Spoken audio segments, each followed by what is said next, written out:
This is another Poets at War General Report. And here's your General, Joshua David Ling. Good luck.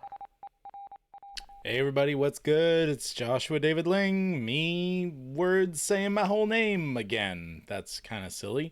But, it gets exciting when I hear the intro right before I go ahead and start the show.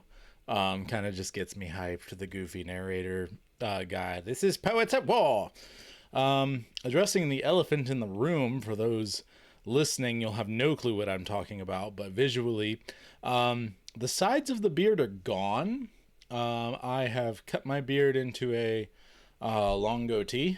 I kept most of the growth, almost all of the growth on my chin, and now have a fabulous mustache, which I'm going to get some wax for, to kind of spread out to the sides. I kind of just have lifted and separated just a little bit on each side, and I'm liking the way it's looking, especially with the hat.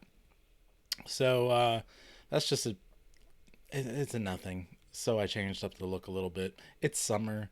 It gets a little hot sometimes, and I was kind of getting itchy on the cheeks, so I went ahead and said, hey, let's try this sort of French inspired, look and see how it goes. I'm digging it right now, to be honest with you, especially with the new glasses. Anyway, enough vanity here. Let's get to something a little bit more important. I said that I was going to do one on the Song of Albion by Stephen Lawhead, and gosh darn it, I sure am. So, the Song of Albion by Stephen Lawhead, fantastic book series. I believe it was written it may have been worked on in the 80s, but it's mainly a 90s fantasy book. It has way more fantasy to it than I think most things in the 90s did. It's a fantasy series. Of course, it's going to have that, but it's actually a portal fantasy written for adults, which isn't a normal kind of thing necessarily. I'm not going to go into a ton of spoilers on this because I know a lot of people who listen to this podcast who haven't read it, but maybe this will get you hyped a little bit and get you to pick them up ASAP. It follows a guy named Lewis, and he is a student at Oxford. He's an American student at Oxford, and he and his British buddy, who's sort of like a silver spoon aristocrat kid, they go on this trip to Scotland to look at some weird thing that's gone on in the hills of Scotland, and someone picked it up in the tabloids. It turns out it's a portal to another world. And in that world is the Celtic Otherworld. It's actually sort of platonically the form of forms in a way. And the plot revolves around our world slowly spiraling down with war and culture on the decline, and how that goes hand in hand with what's happening in the spiritual world, so to speak, the form of forms, however you want to look at it, the other world, and how the fabric of reality is crumbling slowly because of certain things happening parallel in both worlds.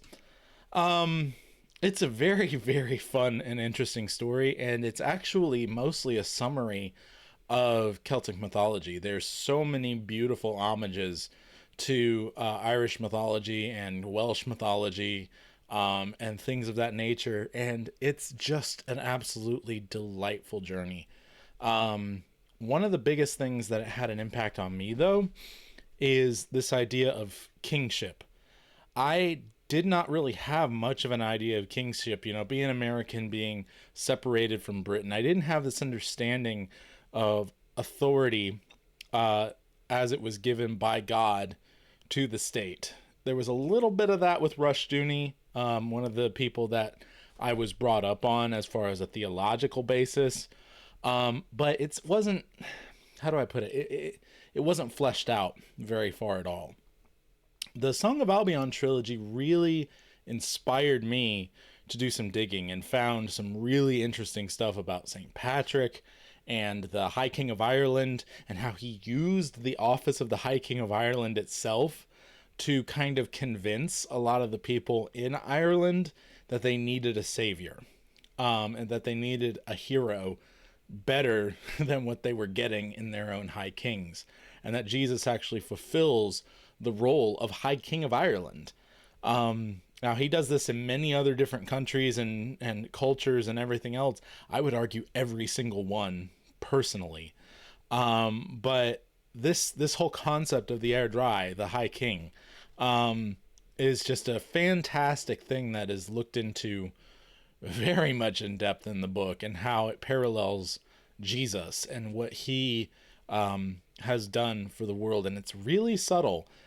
It also has one of the greatest endings, I would dare say the greatest fictional ending of any series ever, any book ever. The way it ties everything back, the way that it moves in a sort of non-linear timeline situation. For those who have read it, they know what I'm talking about. Just absolutely blows my mind. And if you read it a while ago and haven't read it recently, go back and read it. You can get it in audiobook form and, listen to it when you can. I really do like the people that they got to record. They do voices for the characters. There's a couple different guys that ended up doing it, but it was, they all did really well, and they do a good job switching between the American accents and the British accents, and then the more Welsh sort of accents. And I really appreciate that personally as a voice accent guy. Well, anyway, this is my huge and entire crazy recommendation to you. There's 4 fantasy series that have changed my life. I always tell people this. Narnia, Lord of the Rings, which of course includes Hobbit, Silmarillion, Legendarium, etc. The Song of Albion trilogy, and the Wingfeather saga. We're going to get to the Wingfeather saga. But a lot of people know about 3 of those, and Song of Albion's not brought up as often. So do yourself a favor and look it up. It's not even one of Stephen Lawhead's most famous series, but in my opinion, it's by far his best. And I do need to read more of them, but from everything I have read, Song of Albion's way and above my favorite. So any which way, thank you all for watching, listening, whatever it is you're doing. Remember, do not turn to the right or to the left. Be your family's bard, and the Lord will be with you wherever you go. This is Poets at War, General's Report, signing off.